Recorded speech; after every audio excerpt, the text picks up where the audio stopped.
안녕하세요. 저는 40대 초반의 여자이자 이혼녀예요. 얼마 전 이 채널을 알게 되어 사연들을 쭉 들어봤는데 정말 다양한 이유로 이혼하신 분들이 많으시더라고요. 제 경우에도 배신과 능욕을 경험하며 전 남편과 헤어졌답니다. 그래서 결과적으로는 그 인간과 이혼하길 참 잘했다고 제 자신을 칭찬하고 있네요. 지금은 마음의 상처가 거의 다 치유가 되어서 허심탄회하게 제 사연을 알리고 싶어 사연을 신청합니다. 가까운 친구에게도 말하지 못했던 제 이야기를 시작해 보겠습니다. 엄마는 제가 3살 때 지병으로 돌아가셨습니다. 그래서 하늘 아래 유일한 저의 가족은 아빠뿐이었어요. 그런 아빠는 저를 먹여 살리려고 많은 고생을 하시다 사업을 시작했답니다. 처음엔 여러 고충이 따라서 힘이 드셨는데 몇 년 뒤 크게 성공하셨고 저는 자수성가한 아빠 덕분에 부유하게 자랄 수 있었습니다.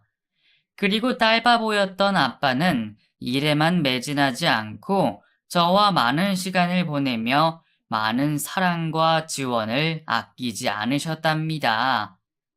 5살 이후로 가지고 싶은 건 거의 다 가질 수 있었고, 먹고 싶은 음식도 배불리 먹으며 남부럽지 않게 성장했어요. 세월이 흘러도 아빠의 사업은 탄탄하게 잘 운영되고, 뿐만 아니라 계속해서 번창했고, 그런 회사를 저에게 물려주시겠다며 경영학을 배우라고 하셨죠. 하지만 저에게는 다른 꿈이 있었고 사업에는 관심이 하나도 없었어요. 복잡하게 머리 쓰고 스트레스 받아가며 살아가신 아빠의 모습을 봐왔으니 저까지 그렇게 피곤한 인생을 살고 싶지 않더라고요. 제 꿈은 유치원 교사였습니다. 워낙 어린아이들을 좋아하고 예뻐해서 매일 아이들과 함께 뛰놀고 공부하며 사는 게 유일한 목표였죠.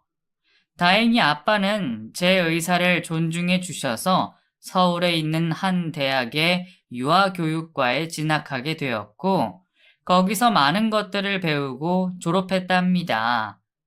저는 졸업과 동시에 집에서 가까운 유치원에 취직하게 되었고, 꿈에 그리던 일을 시작하게 되었죠. 생각했던 것보다 힘이 들긴 했지만 아이들이 주는 행복과 보람은 수도 없이 많았어요. 정말이지 하늘이 저에게 내린 천직이라는 생각을 수천 번 했을 만큼 인생의 만족도가 굉장히 높았습니다. 그렇게 유치원과 집을 오가며 즐거운 인생을 살다 보니 어느새 제 나이가 30을 넘어버리더라고요. 아빠는 안정적인 직장도 다니겠다, 나이도 찾겠다 하시며 결혼을 빨리 하라고 보채셨는데요. 제가 만나는 남자가 없다고 했더니 아빠가 나서시더라고요. 내가 일하면서 알게 된 젊은 사업가 하나가 있는데 그 한번 만나보지 않을래? 인물도 좋고 키도 크고 아주 야무진 사람이야. 그 나이도 세경이 너보다 2살 많고. 어때? 한번 만나볼래? 아빠, 그렇게 딸내미를 집에서 내보내고 싶어? 나 시집 가면 아빠 외로워서 어쩌려고 그래. 외롭긴. 새장가 가면 되지. 아빠 좋다는 여자가 얼마나 많은 줄 알아? 으이그, 내가 그렇게 재혼하라고 밀어붙여도 싫다고 한 사람이 누군데, 이제 와서 새장가를 간다고? 농담이다. 아빠는 사업하고 세경이 너한테만 관심이 있지. 다른 여자는 눈에도 안 들어온다. 여하튼, 세경아, 그 아빠가 소개해주는 남자 한번 만나봐. 그 괜찮은 친구니까 말이야. 남자는 남자가 봐야 잘 안다는 말 알지? 아빠가 그 친구를 오래 봐왔는데, 정말 괜찮은 녀석이라고. 아빠는 몇 날 며칠 동안 자신이 소개해주려는 남자를 만나보라고 노래를 불렀습니다. 저는 싫다고 계속 거절했는데, 한 달의 시간이 지나고 아빠의 고집에 마음이 꺾여버리고 말았죠. 그래서 그 남자를 집 앞 카페에서 처음 만나게 되었는데, 아빠 말대로 훤칠하고 멋있는 사람이었어요. 게다가 능력까지 겸비하고 있었으니 제 마음이 쉽게 움직이더라고요. 결국 처음 만난 날부터 사귀기로 하고 매일 저녁 데이트를 하며 연인 사이로 지냈답니다. 6개월 동안 거의 하루도 빠짐없이 만났죠. 그리고 얼마 뒤 청혼을 하더군요. 저는 어떻게 할까 고민했는데 그 남자가 저에게 진심으로 대해주는 모습을 생각하며 이 남자면 평생 행복할 수 있겠구나 싶어 청혼을 받아들였답니다. 이에 아빠는 세상을 다 가진 것처럼 기뻐했고 하루빨리 결혼식을 올리라고 밀어붙이셨어요. 남편이 될 그이 역시 기다릴 필요가 뭐가 있겠느냐며 번갯불에 콩볶아 먹듯이 결혼 준비를 서둘렀답니다. 결국 결혼 약속을 한 지 한 달 만에 초스피드로 결혼식을 올리고 부부의 삶을 살게 되었습니다. 신혼집은 남편의 배려로 아빠의 집과 가까운 아파트로 마련했어요. 그래서 아빠는 퇴근하면 저희 집으로 자주 오셔서 식사를 하고 돌아가셨답니다. 여보, 아빠가 자주 오시는 거 괜찮아? 불편하지 않아? 무슨 소리야. 장인어른은 나에게 멘토이자 영원한 친구라고. 당신 만나기 전부터 쌓아왔던 정이 얼마나 많은데 그런 말을 해. 마음 같아선 장인어른을 모시고 살고 싶다고. 그 정도로 아빠가 좋아? 고맙긴 한데, 당신이 요즘 나보다 아빠랑 더 많이 어울리고 대화도 많이 하는 것 같아. 우리 신혼부부인 거 잊은 거 아니지? 당신 샘내는 거야? 귀엽다, 귀여워. 장인어른이랑은 사업에 대해 말하기 시작하면 끝이 없어. 배울 것도 너무 많고 흥미로운 이야기가 줄 서 있다니까. 당신이 사업에 관심이 있었더라면 같이 재밌을 텐데 안타깝다. 어쨌든 앞으론 장인어른하고 같이 있는 시간을 줄이고 당신이랑 더 많이 보내도록 할게. 우리 신혼이니까 빨리 이세도 만들어야 하지 않겠어? 이세? 우리 결혼한 지 2달 됐어. 그런데 벌써 애를 낳으라고? 제발 신혼 좀 즐기자. 내 생각 좀 해달라고. 그런 식의 대화는 꽤 자주 오갔어요. 아빠가 저희 신혼집에 매일같이 오셔서 수다를 떨고 가셨으니 남편은 저보다 아빠와 더 가까워졌답니다. 김서방, 그 사업 확장은 어떻게 돼가나? 그냥 그래요. 아무래도 제가 인맥이 얄팍하다 보니까 한계에 부딪히고 있네요. 그럼 이 장인한테 진작에 말했어야지. 내가 사람들 좀 소개해 줄 테니까 투자도 받고 거래처 대폭 늘려보도록 하게. 정말이요? 저야 영광이죠. 아무리 생각해도 장인어른은 저의 수호 천사가 분명해요. 장인어른 안 계셨으면 지금처럼 사업이 잘 되지도 않았을 텐데 확장까지 도와주시겠다니 감개무량합니다. 하하하, 우리는 한 식구 아닌가? 서로 승승장구해야지. 그리고 내 딸 굶기지 않으려면 자네가 성공해야 하는 게 당연한 거 아닌가?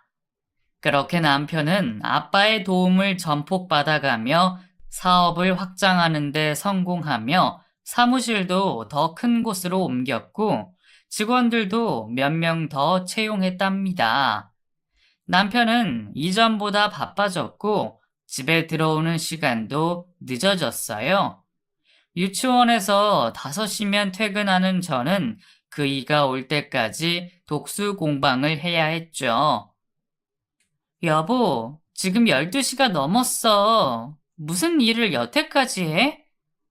미안해. 할 일이 산더미처럼 쌓여 있어서 말이야. 내일은 조금 더 일찍 오도록 노력해 볼게. 당신 연애 때랑은 너무 달라. 이미 잡은 물고기라 이거야? 자꾸 이러면 진짜 삐치는 수가 있어. 아이고, 여보, 난 당신에 대한 감정은 그대로야. 일이 바빠서 그런 거니까 조금만 이해해 주라. 다음 달에 직원을 더 뽑을 테니까 그때부터는 진짜 당신하고 많은 시간을 보낼게.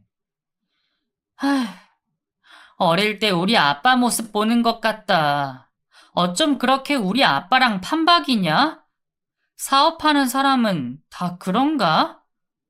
다 그렇지는 않지.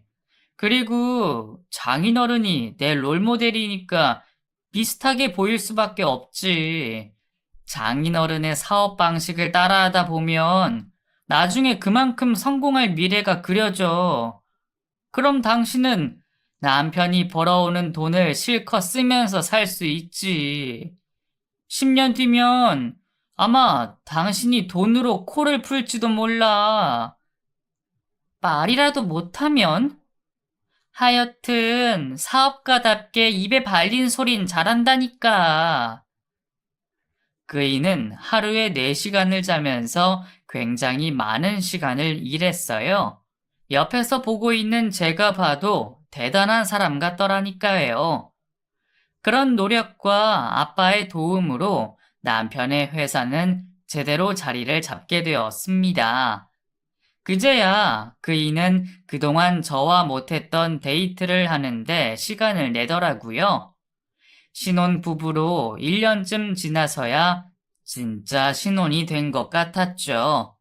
모든 것이 완벽해지는 것 같은 날들을 보내며 무탈한 삶을 몇 달 동안 이어갔습니다. 그런데 비극은 아무런 예고 없이 찾아온다더니 저도 예외가 아니었어요. 건강했던 아빠가 쓰러졌다는 전화를 받고 병원으로 찾아갔더니 뇌출혈로 쓰러져서 수술을 받아야 했답니다. 저와 남편은 두 손을 모으고 수술실 앞에서 오랜 시간을 기다렸죠. 의사 선생님은 수술이 잘 됐다고 말했지만 경과는 지켜봐야 한다며 장기간 병원에 입원해야 한다고 일렀습니다. 수술을 마치고 병실로 돌아온 아빠는 거동이 불편하실 정도로 몸을 가누지 못하셨고 말씀도 어눌해져서 의사소통도 어려워졌어요.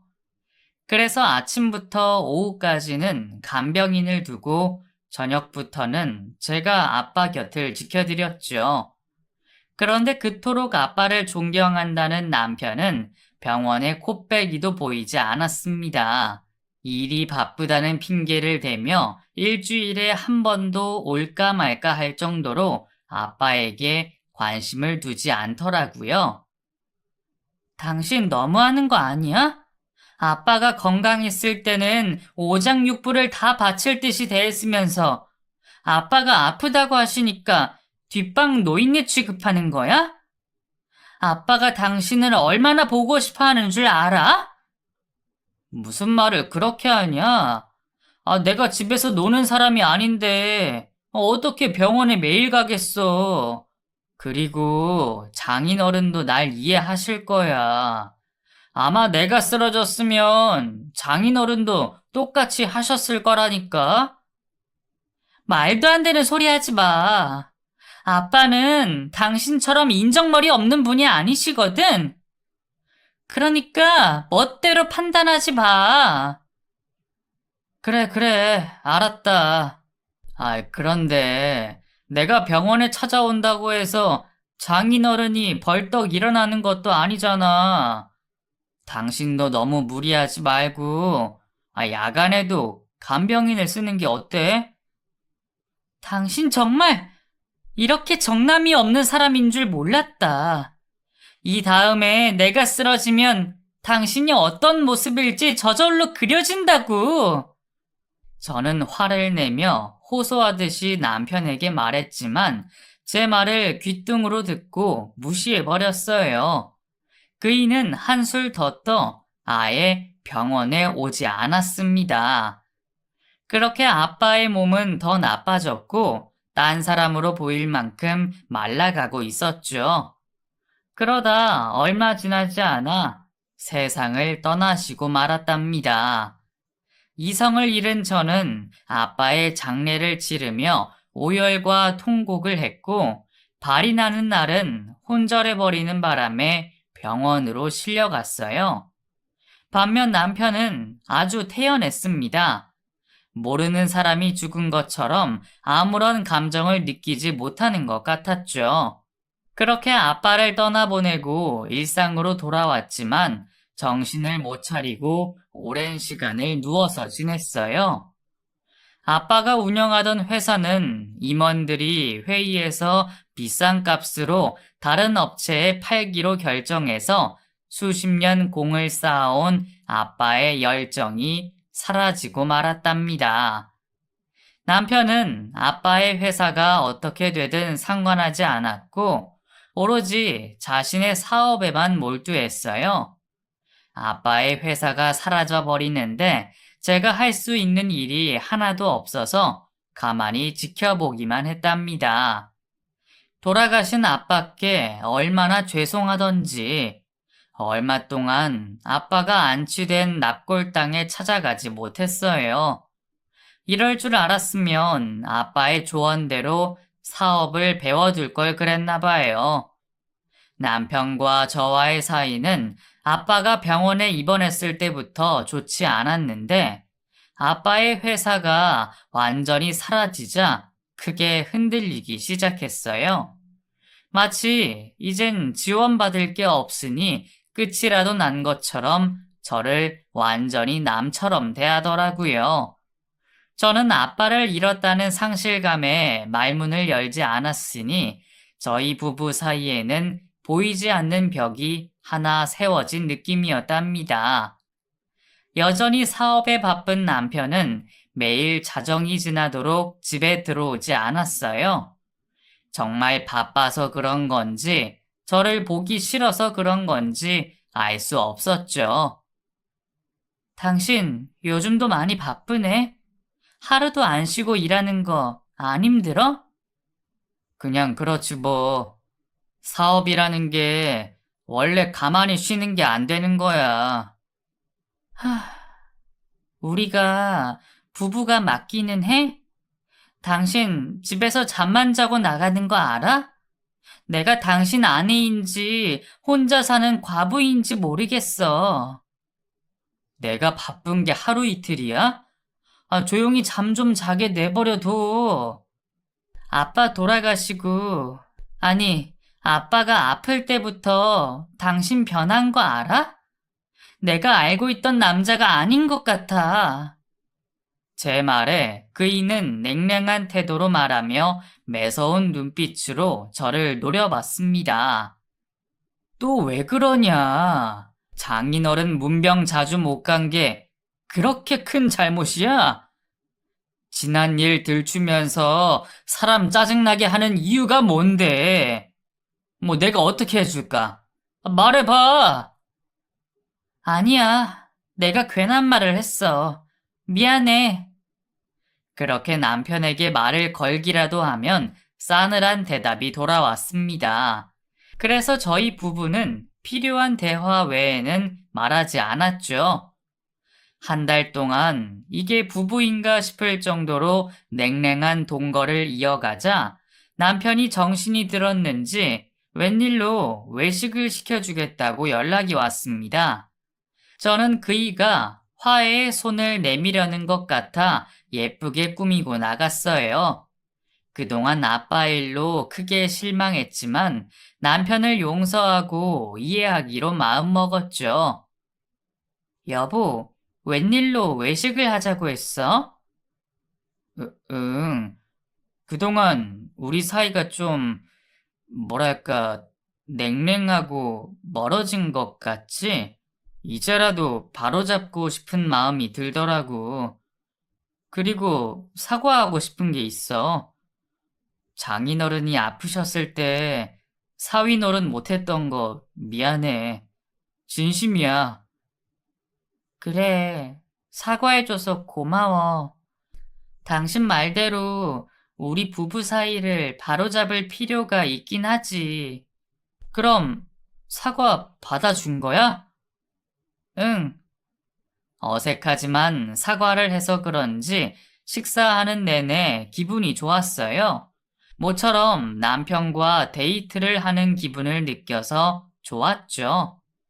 30분 동안 지난날 서로가 잘못했던 일들을 고백하며 화해를 하고 나니 속이 시원했습니다. 그리고 다시 보통의 부부처럼 잘 지내기로 새끼손가락을 걸며 노력하기로 했어요. 이윽고 식사를 마치고 후식으로 나온 주스를 마시는데 그이가 할 말이 또 있다며 목을 풀더군요.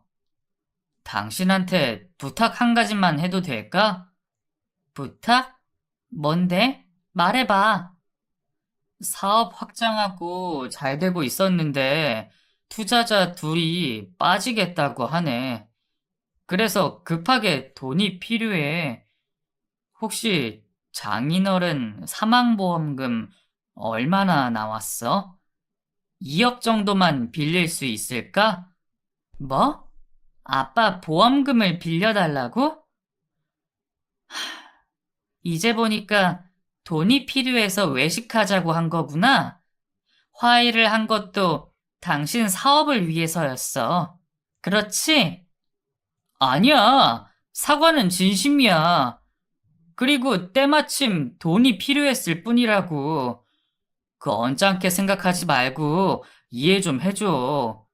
그리고 내 사업이 잘 되면 나만 좋은 게 아니잖아. 당신도 같이 잘 되는 거라고. 됐어. 이러려고 밖에서 만나자고 한 거구나. 내 대답은 싫어. 아빠 목숨값을 당신한테 갖다 바칠 수는 없어. 아, 진짜 1억이야? 아, 힘들 때 서로 돕는 게 부부잖아. 평생을 위해 작은 투자도 못 해줘? 도움은 아빠가 살아 계셨을 때 실컷 받았잖아. 아빠 아니었음 당신이 이렇게 크지도 못했을 거야. 저는 칼같이 거절하며 자리에서 일어났어요. 그리고 빠른 걸음으로 식당을 빠져나왔답니다. 그이가 쫓아나와서 저를 설득하려고 했지만 아빠 목숨값을 주는 건 절대 안 된다고 으르렁거렸어요. 이에 남편은 단념했는지 다시 냉랭한 표정으로 저를 노려보았습니다. 그래라. 더러워서 그 돈 안 받아. 내가 그깟 2억을 다른 데서 못 구할 것 같아? 그럼 알아서 구해. 나한테 소리 지르지 말고. 결국 남편에게 돈을 빌려주지 않아 갈등의 골이 더 깊어졌답니다. 집안에서 아무런 대화가 오가지 않아 사람 사는 집처럼 느껴지지 않았죠. 그이는 어떻게 해결했는지 모르지만 사업은 이상 없이 돌아가는 것 같았어요. 남편에게 돈을 빌려줄 걸 그랬나 하는 생각이 들기도 했지만 아빠가 아플 때 모른 채 한 남편에게 앙금과 화가 남아 있어서 그런지 아빠의 마지막 유산인 사망보험금을 그이에게 주고 싶지 않았습니다. 2달 동안 저와 남편은 투명 인간을 대하듯 집에서 지냈고 위태위태한 결혼 생활을 겨우 이어갔어요. 그러다 남편이 할 말이 있다고 저를 부르더군요. 어느 정도 마음의 준비가 되었던지라 긴장하지 않고 남편 앞에 앉았습니다. 나 여자 생겼어. 우리 이혼하자. 뭐? 지금 바람 피우고 있다는 걸 당당하게 밝히는 거야? 내가 그렇게 만만해? 말은 바로 하자. 당신이랑 나랑 지금 정상적인 부부로 지내는 것 같아 보여? 내가 돈 좀 빌려달랬다고 삐쳐가지고 몇 달 동안 말도 안 하고 지내고 있잖아. 그리고 장인어른이 돌아가신 게 내 탓이라도 되는 양 원망하고 있지? 여하튼 우린 비즈니스로 맺어진 사이였잖아. 이젠 더 주고받을 게 없으니까 이쯤에서 정리하자. 왜? 당신 내연녀가 빨리 이혼하고 오래? 그럼 당신한테 사업 투자금이라도 준다고 하디? 그리고 비즈니스 관계? 당신은 우리 아빠 능력하고 재력 보고 나랑 결혼한 거야? 사랑해서가 아니라? 이 여자가 왜 이래? 순진한 척 사랑 타령하고 앉아있네. 당신도 내가 대성할 사업가가 아니면 만나지도 결혼하지도 않았을 거 아니야. 평범한 회사원이었다면 날 거들떠 보기라도 했겠어? 그럴지도 모르지. 하지만 당신을 사랑한 건 진심이었어. 최소한 사랑하는 척 연기하진 않았다고. 아, 진짜 쇼하고 자빠졌네. 너 무슨 드라마 찍냐? 너랑 나랑 애절한 사랑을 한 사이라고 착각한 모양인데 그거 다 착각이야. 우린 철저한 비즈니스로 만난 관계라고. 여하튼 잡소리 집어치우고 이혼해. 그렇겐 못하겠는데 누구 좋으라고 이혼을 해줘. 당신 말대로 우리가 비즈니스 관계라면 당신이 우리 아빠한테 얻어간 모든 것들을 돌려받아야겠어. 그리고 이혼할 거면 소송으로 할 거야. 당신 입으로 바람 피우고 있다고 했으니 위자료 제대로 받아낼 거라고. 제가 흥분한 목소리로 말하자 그이는 비웃듯이 대답했어요. 소송? 됐어. 필요한 만큼 위자료 줄 테니까 복잡하게 굴지 말자. 회사 돈 제외하고 내가 가진 재산 다 털어줄 테니까 먹고 떨어져. 아주 제대로 된 여자를 물었나 보네. 전 재산을 나한테 주겠다는 걸 보니까. 그럼 당연하지. 내가 사업가라는 거 잊었어? 난 이익을 향해 움직일 뿐이라고. 지금 당신은 아무것도 보잘게 없는 거 알지? 당신 애비가 살아있을 땐 그나마 봐줄만 했는데, 이젠 이빨 빠진 호랑이나 다름없지. 그리고 지금 만나는 여자는 의사에다가 수십억 자산가라고. 지난번에 당신이 빌려주지 않은 돈을 해결해준 장본인이기도 하고 말이야. 당신은 내가 생각했던 것보다 훨씬 더 심각한 인간 말종의 쓰레기였어. 사람이 아니라고. 아빠가 돌아가시니까 바로 계획을 세웠겠지. 그래, 맞아. 당신이 쓸모없으니까 다른 능력 있는 여자로 갈아탄 거야. 이제 됐냐? 그러니까 이혼해. 그제야 남편이 회사 위기를 어떻게 넘겼는지 알게 되었어요. 그이는 진작부터 내연녀와 바람을 피우고 있었던 거죠. 저는 부하가 치밀었지만 남편에게 이미 오만정이 떨어져 하고 싶은 말이 없었어요.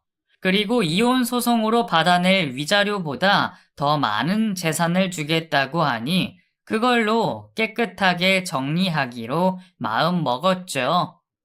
며칠 뒤 이혼 서류에 도장을 찍고 5억이라는 큰 위자료를 받게 되었습니다.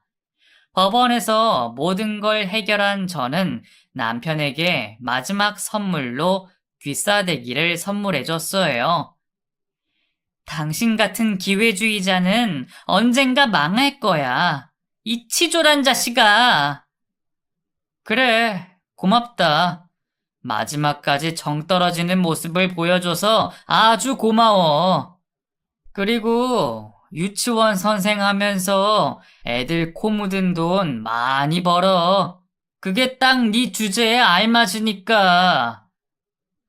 나쁜 자식. 곧 천벌을 받을 거야. 하늘에 계신 아빠가 널 가만두지 않을 거라고.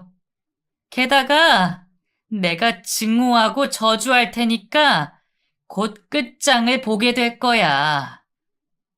아유, 끝까지 드라마 찍고 자빠졌네. 그래, 실컷 증오하고 저주해. 하지만 돈은 저주한다고 사라지지 않아. 내 애인이 앞으로 전폭적으로 지원해 줄 거니까 난 더 승승장구할 거라고. 그이가 등을 보이며 떠나갔고 저는 분노의 주먹을 쥐며 훗날 처절한 복수를 해주겠다고 다짐했답니다. 이혼 후 전 남편과 살던 곳을 떠나 다른 곳의 유치원에 일자리를 얻었고 근처에 작은 집을 마련했어요. 아빠의 유산과 전 남편의 위자료는 건들지 않았죠. 멀지 않은 미래에 유치원을 개원할 계획을 세웠기 때문이랍니다. 저는 그동안 겪었던 많은 시련을 저를 보고 밝게 웃어주는 아이들을 보며 하나씩 씻어낼 수 있었습니다. 한 달 정도의 시간이 지나자 많은 아픔이 사라졌고 하루하루를 즐겁게 웃으며 행복하게 지낼 수 있게 되었죠. 그리고 얼마 지나지 않아 저에게 새로운 인연이 찾아왔습니다. 유치원 수업이 마치면 보호자들이 데리러 오는데 지민이라는 아이의 삼촌이 여러 번 유치원에 찾아오면서 얼굴을 자주 보게 되었죠. 선생님, 실례지만 혹시 싱글이신가요? 네? 그건 왜요? 선생님이 너무 예쁘셔서 궁금했어요. 사실 선생님 처음 뵀을 때부터 마음에 뒀습니다. 싱글이시라면 저한테 데이트할 기회를 주시면 안 되겠습니까? 전 진심입니다, 선생님. 어떡하죠? 저는 돌싱이에요. 아직 총각이시면 저 같은 이혼녀를 마음에 두시는 건 아닌 것 같네요. 돌싱이 어때서요? 법적으로 총각을 만나면 안 됩니까? 전 선생님이 돌싱이어도 상관없어요. 계속 좋아하고 싶다고요. 지민이 삼촌, 조용히 해주세요. 누가 들으면 괜히 소문난다고요. 이혼녀 선생이 원생 삼촌이랑 만난다는 소문이 돌면 저 잘릴지도 모른다고요. 어서 돌아가세요. 그렇게 밀어냈는데도 지민이 삼촌은 매일 유치원에 올 때마다 저에게 고백을 했답니다. 나중에는 유치원 전체에 소문이 나는 바람에 제 입장이 난처해지기까지 했어요. 다행이라고 해야 할지 모르겠지만 원장님과 동료 선생님들은 한번 만나보는 것도 괜찮을 것 같다며 지민이 삼촌과 제가 잘 어울린다는 말을 해주었어요. 이후 꽃다발과 여러 선물을 건네며 고백을 끊임없이 했고 저도 마음의 문이 열려 지민이 삼촌의 고백을 받아들이고 말았답니다. 이혼한 지 한 달 만에 연애를 시작해서 상대 남자에게 너무 미안했는데 그는 아무렇지 않다며 오히려 이혼해줘서 자기를 만날 수 있게 되어 천만다행이라고 말해주었어요. 승철 씨, 제 어디가 좋으세요? 저보다 젊고 예쁜 여자들은 널리고 널렸는데 말이에요. 네? 그걸 어떻게 콕 집어 말해요? 그냥 다 좋습니다. 그리고 제 눈에는 세경 씨가 세상에서 가장 아름다운 여자예요. 그렇게 봐주시면 저로서는 고맙긴 하지만 이혼녀의 나이도 제가 더 많잖아요. 누가 봐도 승철 씨가 손해본다고 생각할 겁니다. 사랑에 손해가 어딨고 이득이 어딨습니까? 사람을 두고 이것저것 재는 건 못 배우고 무식한 놈들이나 하는 짓이라고요. 승철 씨의 말을 듣자 저를 비즈니스로 생각한 전 남편이 떠올랐습니다. 세상 모든 남자가 전 남편과 같진 않구나 하는 생각이 들었죠. 그래서 승철 씨를 더 좋아하게 되었고 예쁜 사랑을 키우기 시작했어요. 그러던 어느 주말에 고급 레스토랑에서 데이트를 하고 있었어요. 한결같은 승철 씨가 저를 위해주는 덕에 행복한 시간을 보내고 있었죠. 그런데 조금 떨어진 테이블에 낯익은 얼굴이 보였답니다. 전 남편과 내연녀였죠. 돈 많은 여자를 물었다더니 아주 좋아 죽을 만큼 깔깔대며 웃고 있더라고요.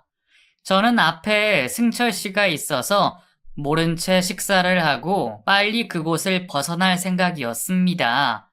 하지만 잠시 후 전 남편과 내연녀가 식사를 마치고 자리에서 일어나 걸어 나가는데 저를 발견한 전 남편이 먼저 말을 걸었어요. 어? 여기서 다 만나네? 오, 그 새 남자친구가 생겼어? 당신 능력 있다. 딱 봐도 연하 같은데 말이야. 전 한숨을 쉬고 고개를 들어 올렸습니다. 그런데 전 남편 옆에 있는 내연녀가 낯이 익었습니다. 아니, 누군지 한눈에 알아봤죠. 아, 바람 피우고 있던 여자가 이 여자야? 아니지. 이젠 떳떳한 애인이겠지. 여하튼 당신한테 돈을 쉽게 내준 사람이 이 여자야? 맞아. 얼굴 예쁘지? 게다가 능력까지 있는 의사 선생님이라니까. 당신이랑은 급이 다르다고. 이제야 나랑 수준이 맞는 여자를 만난 거지. 의사? 이 여자가 의사라고? 이봐요, 나 기억하죠? 우리 집에서 식모로 지냈을 때가 엊그제 같은데 꽤 오랜 시간이 흘렀네요. 감옥에 갔을 때가 마지막이었는데 안 본 사이에 의대를 갔나 봐요. 제 기억으론 중학교 중퇴로 알고 있는데.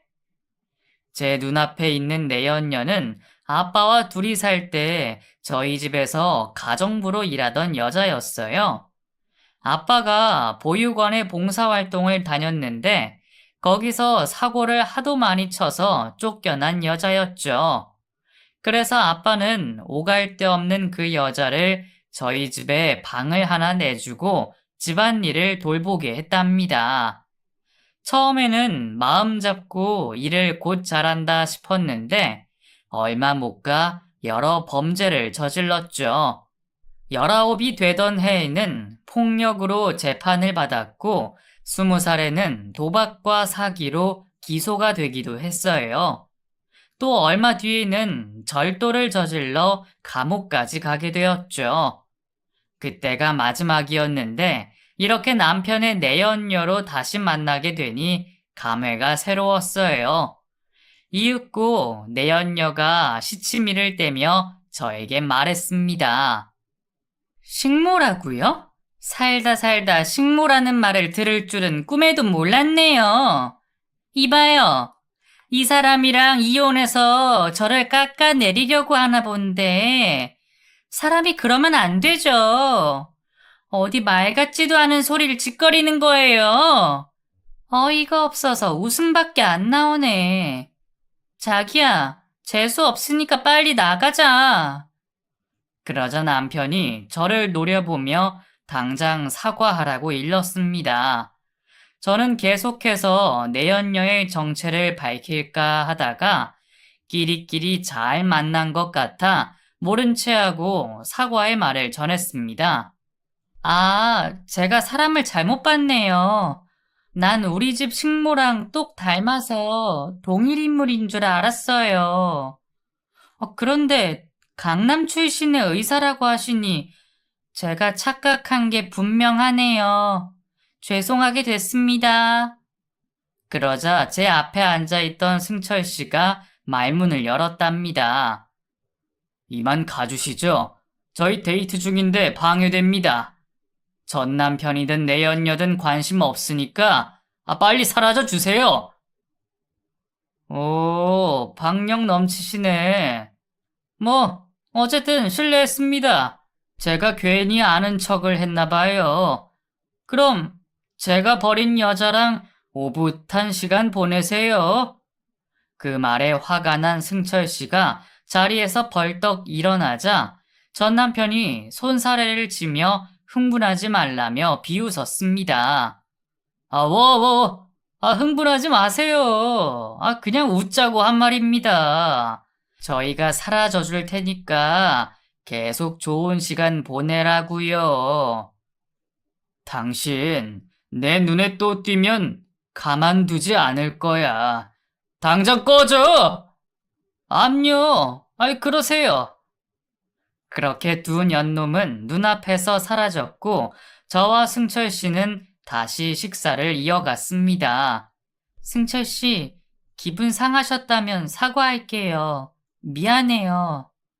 아니에요, 세경 씨. 저한테 사과할 필요 없습니다. 앞으로 저 자식 때문에 감정 상하는 일이 생기면 말씀하세요. 제가 가만두지 않을 겁니다. 그럴 일이 있겠어요? 두 번 다시 볼 사람도 아닌데.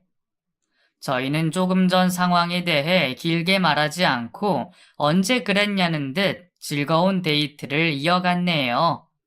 제 말대로 전 남편을 다시 만날 일이 없을 줄 알았는데 보름 뒤에 그 인간하고 다시 마주하게 되었답니다.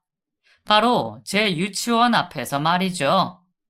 저는 퇴근하고 승철 씨와 손을 잡고 걸어 나가는데 전 남편이 땀을 뻘뻘 흘리며 제 앞에 나타났어요. 여보, 잠깐만.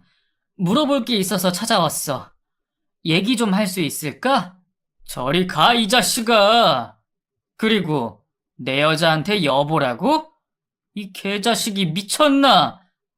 전 남편은 승철 씨의 말에 아랑곳하지 않고 자기 할 말을 꺼냈습니다.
지난번에 내 애인 보고 식모라고 했지. 그것 좀 자세히 말해줘. 당신이 사람을 잘못 본 거 아니지? 그이의 다급한 목소리를 들어보니 내연녀와 무슨 문제가 있는 것 같았죠. 맞아. 우리 집에서 식모하던 애야. 보육원에서 사고를 하도 많이 쳐서 쫓겨났는데 봉사활동하던 아빠가 우리 집으로 데리고 왔지. 그런데 정신 못 차리고 나쁜 짓거리를 하도 많이 해서 감옥에 갔어. 그 이후로 못 보고 지내다가 당신 내연녀로 다시 만나게 됐지. 그걸 왜 이제야 말해? 그때 말했잖아. 그런데 당신이 그럴 리가 없다면서 안 믿었고. 아, 그렇지. 화내서 미안해, 여보. 그년이 내 돈 다 가져갔어. 제대로 사기를 치고 튀었다고. 어디 갈 만한 데가 있을까? 내 돈 쓰기 전에 빨리 잡아야 한다고. 들어보니 정말 웃기더라고요. 내연녀가 사업 자금으로 2억을 준 건 사기를 치려고 준 밑밥이었나 보더라고요. 의사라는 건 당연히 거짓말이고 전 남편에게 병원을 차려달라는 조건으로 결혼을 하자고 했답니다. 그래서 그이는 회사 돈 10억을 내연녀에게 줬는데 감쪽같이 사라졌다고 하더라고요. 전화를 걸었더니 없는 번호라 뜨고 살고 있던 오피스텔은 이미 다른 사람이 살고 있다며 자기 사기당한 걸 미주알 고주알 일러 바치더군요. 저는 그 꼴이 우스웠고 하늘이 전 남편에게 벌을 내린 거라 확신했습니다. 내가 그년이 어디로 갔는지 어떻게 알아? 꼴 좋다. 그렇게 돈돈거리더니 제대로 된 임자를 만나서 10억이나 뜯기냐? 이 머저리야? 사업하는 자식이 사람 보는 눈이 그렇게 없어서 되겠어?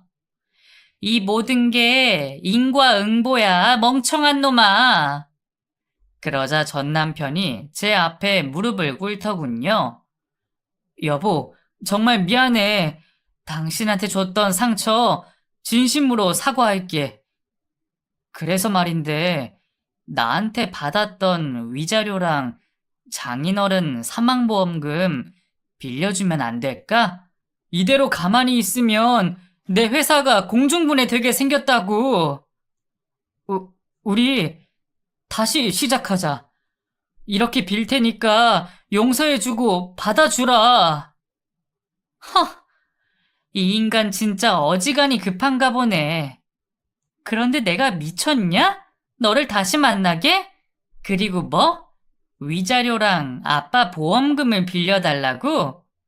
넌 내가 그 돈을 너한테 줄 것 같니? 여보, 제발. 우리 예전에 좋았잖아. 사랑했잖아.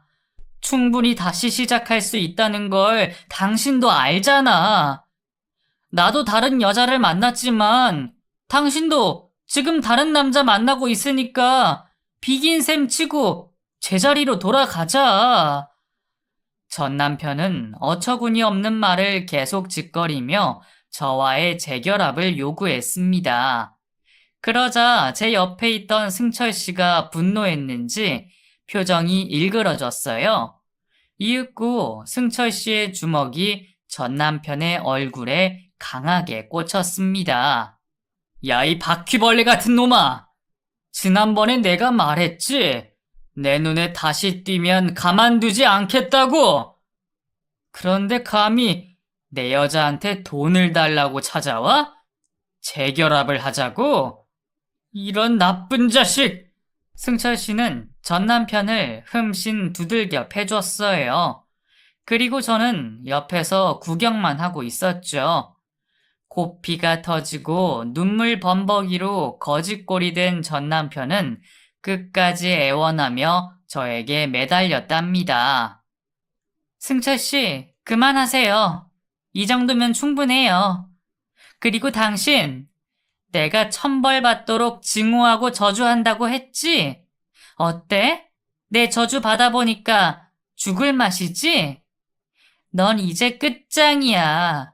다신 일어나지 못할 거라고. 여보, 제발 나 좀 살려줘. 이렇게 빌게. 돈이라도 좀 빌려줘. 응? 아직도 정신 차리지 못한 전 남편에게 따귀를 한 대 날렸습니다. 그리고 얼굴에 침까지 뱉어버렸죠. 그이는 자신의 비굴함보다 사업이 중요했기 때문에 부끄러운지도 모르고 끝까지 목 놓아 울음을 쏟아내며 돈을 빌려달라고 소리쳤답니다. 저와 승철 씨는 쯧쯧거리고 자리를 피해버렸고 복수의 달콤함을 느낀 채 데이트를 하러 나갔네요. 얼마 뒤 전 남편과 내연녀에 대한 소식을 듣게 되었는데 식모였던 내연녀는 그이에게 사기친 10억으로 하우스 도박장에서 모든 돈을 날렸답니다. 개벌은 남 못 준다더니 다시 감옥으로 들어가 버렸다네요. 전 남편은 내연녀를 잡았지만 사기당한 돈을 돌려받지 못해 회사를 날린 건 물론이고 돈 한 푼 없는 알거지가 되었답니다. 빚더미에 앉게 되어 파산 신청을 했는데도 갚아야 할 돈이 어마어마하다네요. 결국 모든 걸 정리하고 홀로 지낼 지하 월세방으로 들어간 전 남편은 술에 찌든 삶을 살기 시작했고 빚을 갚아야 하는데 폐인처럼 은둔 생활을 하고 있어 이자가 눈덩이처럼 불어났답니다. 또 잘 나가던 사업가가 남 밑에서 일하거나 허드렛 일을 쉽게 할 수 있겠어요? 그렇다고 사업할 기회가 또 오지 않을 겁니다. 어느 바보 천치가 그런 놈에게 투자를 하겠어요?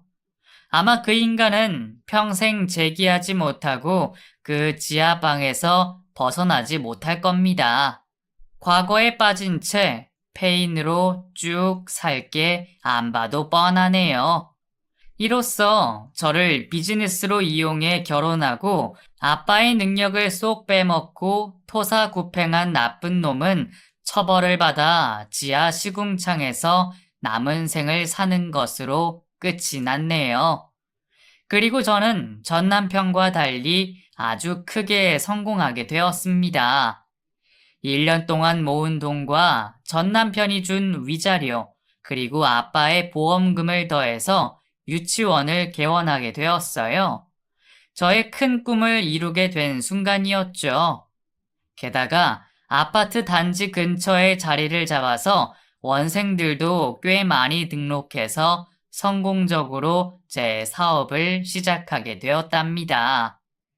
한편 승철 씨와 계속 연애하며 지내고 있는데 결혼은 계속 미루고 있어요. 전 남편도 연애할 때는 모든 걸 줄 것처럼 잘해줬기 때문에 더 두고 볼 생각이랍니다. 오랜 시간이 지나도 제 곁을 지켜주고 변함없는 사랑을 주면 그때 가서 결혼할 마음이에요. 물론 승철 씨가 변하지 않고 계속 저를 사랑해 준다면 말이죠. 이렇게 전 남편과의 사연은 여기서 끝이 났네요. 모든 것은 인과응보와 사필귀정, 그리고 세옹지마로 마무리가 되었답니다. 저를 돈으로 보고 사업 가치로만 봤던 그 인간은 평생 지하 시궁창에서 빠져나오지 못할 거예요. 이제야 하늘에 계신 아빠가 편히 눈 감으시겠죠. 못난 딸내미가 유치원을 차린 걸 보셨으면 크게 기뻐하셨을 텐데 너무 일찍 떠나신 것 같아 가슴이 아프기도 합니다. 그럼 이만 물러가겠습니다. 제 사연을 들어주신 분들의 삶 속에 큰 행복과 기쁨이 충만하길 두 손 모아 빌겠습니다. 감사합니다.